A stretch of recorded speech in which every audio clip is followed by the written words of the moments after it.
बिस्मिल्लाहिर्रहमानिर्रहीम। मेरा नाम फुरकान लरी और आप मेरा यूट्यूब चैनल देख रहे हैं डिजिटल इकनॉमिक वर्ल्ड। दोस्तों, आज जिन मुद्दों पे मैं कुछ नज़र दौड़ाना चाहता हूँ, आज जो हमारे मुल्क के कुछ हालात हुए हैं या कुछ वाक़यात हुए हैं रिसेंटली कुछ हफ़्तों में,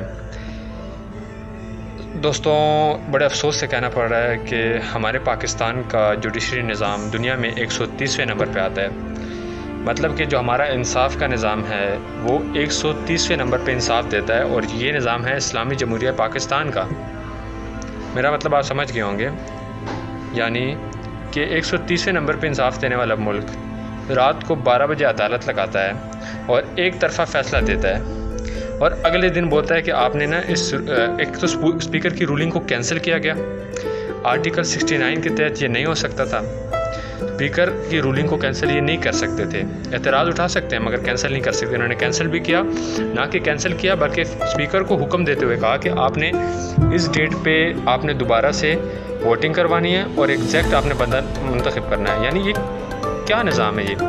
आपसे मैं पूछना चाहता हूँ कि मॉडल टाउन में जब वो बच्ची बैठी हुई थी कि मुझे इंसाफ चाहिए, तो अदालत क्यों नहीं लगाई गई? इनके पास 4 दिन पहले पाकिस्तान तहरीक इंसाफ के नुमाइंदे गए कि सर आप हमारा मरासला देखें या आप इस पे अपनी राय दें, यहाँ पे हॉर्स ट्रेडिंग हो रही है।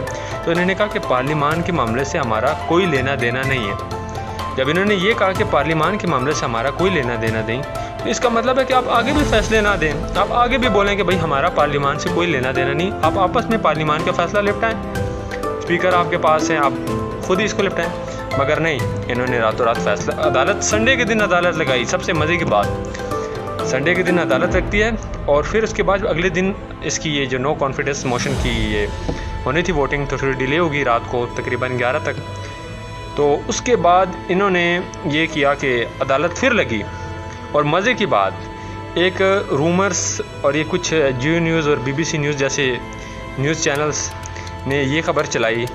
अब मैं फिर कोट कर देता हूँ कि BBC उर्दू और जियो न्यूज़, इन्होंने ये खबर चलाई कि भाई वज़ीर-ए-आज़म इमरान खान जो है वो आर्मी चीफ को हटाने वाले हैं। मज़े की बात बताऊं, ऐसा कोई हुआ नहीं था। और ये जो नामालूम शख्स बार बार बोल रहे हैं कि एक नामालूम शख्स ने दरख्वास्त दी, कोई पागल का बच्चा है कोई दरख्वास्त देगा? नामालूम शख्स कौन है?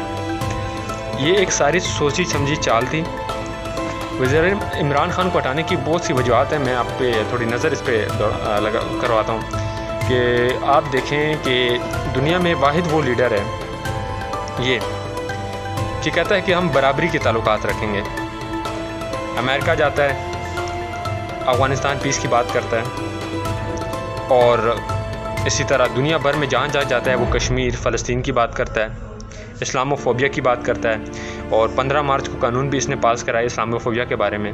क्या ये कानून नवाज शरीफ पास करा सकता था? यही जनाब मियाँ नवाज शरीफ साहब इसी इस्लामिक कॉन्फ्रेंस में सोजिया में बुलाए जाते हैं।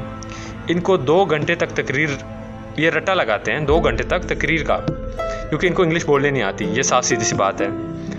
और 2 घंटे तकरीबन रट्टा लगाने के बाद और अपने पसंद के ये हामिद मीर जैसे लिफाफा साफ़ियों को और ये सलीम साफ़ी जैसे लिफाफा साफ़ियों को, गरीदा फ़रूकी जैसे लिफाफा साफ़ियों को साथ लेके भी जाते हैं। और वहाँ जाके पता चलता है कि इनका नाम तक नहीं लेते कि आपको मुखातिब करें कि इस्लामी जमहूरिया पाकिस्तान एक एटॉमिक पावर स्टेट है हमारी, कि उसका नाम लें कि भाई आप आएँ और यहाँ पे अपनी स्पीच डिलीवर करें। ये हमारा मुकाम हो चुका था मेरे पाकिस्तानियों। और ये जुल्फ़िकार अली भुट्टो की बात मैं कर रहा हूँ कि उसके बाद पहला वो लीडर आया जिसने इस्लामिक कॉन्फ्रेंस करवाई है, और 2 दफ़ा करवाई है पाकिस्तान में चंद महीनों में।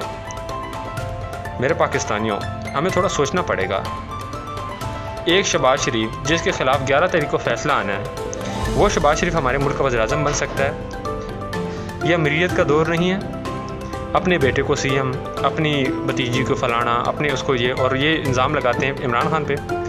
ये बहुत गलत चीज़ है और इस पे आपको सोचना पड़ेगा। तो हम इसको एक अलग एंगल पे लेके जाते हैं। अगर चलो मान लेते हैं कि इमरान खान ने सारी गलती की है, मान लेते हैं कि 4 साल ना इमरान खान ने मुल्क का बेड़ा गर्क कर दिया, तो बाकी 70 साल से मुल्क का बेड़ा किसने गर्क किया? इमरान खान के 4 साल निकाल दें। IMF के पास सबसे पहले कौन सा मुल्क गया था? आप गूगल कर लें। सबसे पहले IMF के पास सबसे पहले शरीफ गवर्नमेंट गई थी कर्जा लेने। क्यों गई थी ये? सबसे पहला सवाल ये है कि क्यों गई थी। उसके बाद जरदारी गवर्नमेंट गई थी और इन्हीं के कर्ज़ों की किस्तें अदा करने के लिए फिर पीटीआई गवर्नमेंट गई। आज अफसोस से कहना पड़ रहा है हमें, मगर ये सारे इदारे और अदालती निज़ाम ने हमें बहुत मायूस किया। आज दुनिया पे हंस रही है। रशिया के सदर का एक ट्वीट आया है, उन्होंने कहा कि आज पाकिस्तान के लिए सयाद दिन है, कि मतलब पाकिस्तान बिक गया। मगर आज रात को पूरे मुल्क में बल्कि पूरी दुनिया में पाकिस्तानियों ने बाहर आके प्रोटेस्ट किया और ये साबित किया कि हम पाकिस्तानी इस फैसले के साथ नहीं हैं।